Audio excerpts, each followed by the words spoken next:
Warahmatullahi wabarakatuh. Perkenalkan, nama saya Rizky Alawaliya Maridah. Di sini saya akan menerangkan tentang telaah akidah akhlak pada kelas 11, yang dimana pada mata kuliah telaah materi akidah akhlak yang diampu oleh Bapak Fikri Farihin. Langsung saja, yang pertama yaitu sejarah ilmu kalam, yang dimana yang pertama akidah Islam pada masa Nabi. Ketika Nabi Muhammad masih hidup, umat Islam masih bersatu padu, belum ada aliran-aliran atau firqah. Apabila terjadi perbedaan pemahaman terhadap suatu persoalan, maka para pesahabat langsung berkonsultasi kepada Nabi Muhammad. Yang kedua, akidah Islam pada masa Khulafaur Rasyidin, yang dimana pada masa pemerintahan Abu Bakar dan Umar bin Khattab, persatuan umat Islam masih dipertahankan, biarpun pada masa kekhalifahan Abu Bakar As-Siddiq sempat muncul beberapa nabi palsu. Yang ketiga, akidah Islam pada Bani Umayyah, yang dimana pada masa Bani Umayyah sudah sangat tajam. Kondisi ini terjadi karena kedaulatan Islam sudah mulai kokoh, sehingga umat Islam semakin leluasa untuk mengembangkan pemikiran-pemikiran yang sebelumnya tidak disentuh. Yang keempat, akidah Islam pada masa Bani Abbasiyah. Hubungan ini antara bangsa dan bangsa sangat tajam, mencapai puncaknya komunikasi yang intens dan melahirkan corak pemikiran yang baru di dunia Islam. Yang selanjutnya, pada akidah sesudah Bani Abbasiyah, yaitu paham Asy'ariyah dan Maturidiyah mengalami perkembangan yang sangat pesat, sehingga menjadi paham mayoritas umat Islam corak pemikiran yang wasatiyah, yang mudah dipahami dan mampu mengkolaborasikan antara dalil nakli dan nas. Untuk yang B, peristiwa tahkim. Ali bin Abi Thalib menerima stafet pemimpinan dalam situasi yang sulit. Peristiwa pembunuhan Utsman bin Affan menjadi beban yang sangat berat untuk diselesaikan. Muawiyah yang merasa berepresentasi keluarga Utsman bin Affan mengajukan tuntutan agar Ali bin Abi Thalib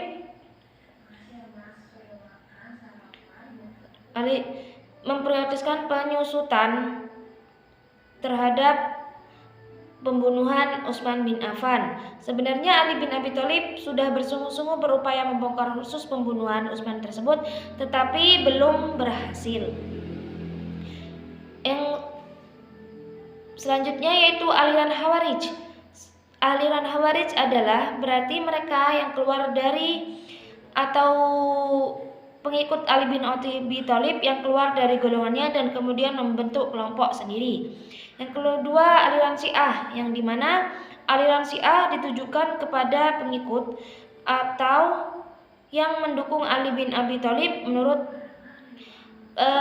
penamaan ini dinamakan Syiah sebagai suatu golongan atau sekte kaum Sunni yang memberi nama Syiah kepada mereka itu sebagai suatu ejekan. Tetapi menurut Watt, penamaan Syiah terhadap para pendukung pengikut Ali bukanlah diciptakan oleh lawan-lawan mereka. Yang selanjutnya, aliran Murji'ah, di mana aliran Murji'ah ini disebut mereka karena menunda menghukumi persoalan konflik politik antara Ali bin Abi Thalib, Muawiyah bin Abi Sufyan dan Khawarij sampai pada hari perhitungan di akhirat nanti.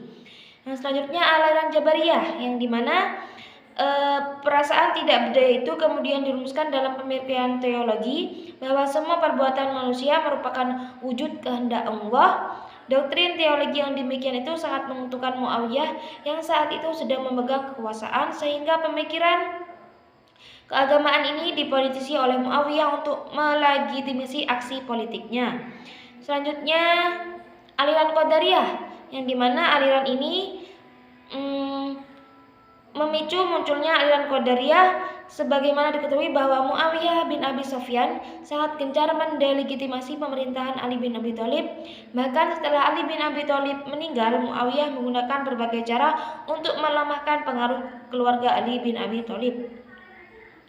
Selanjutnya, aliran Mu'tazilah, pemikiran-pemikiran ilmu kalam yang sudah muncul sebelumnya, sedangkan aliran ini berawal dari tanggapan Wasil bin Atha, yaitu salah seorang murid Hasan bin Asy'ari. Selanjutnya, aliran Asy'ariyah, namakan aliran ini karena dinisbahkan kepada peninggalnya, yaitu Abu Hasan Ali bin Ismail Asy'ari. Selanjutnya yaitu pada Aliran Maturidiyah, ada Maturidiyah Samarkand dan Maturidiyah Bukhara, yang dimana jika Maturidiyah Samarkand pendirinya Abu Mansur bin Muhammad. Kalau Bukhara yaitu pemikiran dalam Maturidiyah dikembangkan oleh Al-Basdawi.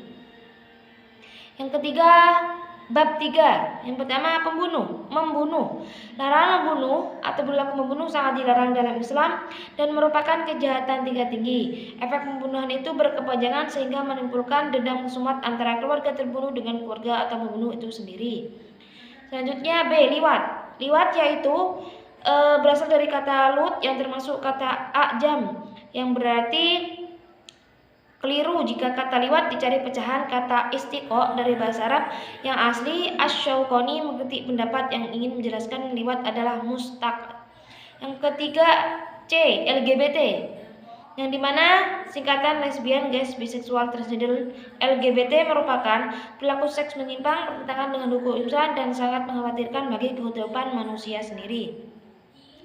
Yang keempat, minum khamr, yang dimana khamr secara kebahasan berarti menghalangi dan menutupi. Dinamakan demikian karena khamr dapat menyelubungi dan menghalangi akal. Disebut khamr juga karena mempunyai pengaruh negatif yang dapat menutup atau menyelamatkan akal pikiran. Kelima, judi. Judi diartikan sebagai suatu kegiatan pertaruhan untuk memperoleh keuntungan dari hasil suatu pertandingan, permainan, atau kejadian yang hasilnya tidak dapat diduga sebelumnya. Yang keenam, mencuri, yang dimana mencuri diartikan sebagai mengambil milik orang lain tanpa izin atau dengan tidak sah, biasanya dengan sembunyi-sembunyi. Selanjutnya, durhaka kepada orang tua. Jika kita jasa kedua orang tua terhadap anak sangat besar, bahkan tidak dapat dinilai dengan apapun. Seorang ibu telah mengandung anaknya dalam keadaan lemah dan susah. Dia menyambung nyawa untuk melahirkan anaknya, kemudian memelihara dan menyusui dengan penuh kelelahan dan kerjangan.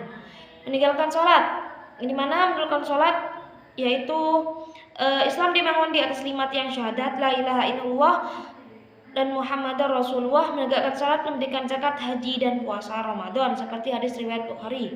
Selanjutnya, memakan harta anak yatim.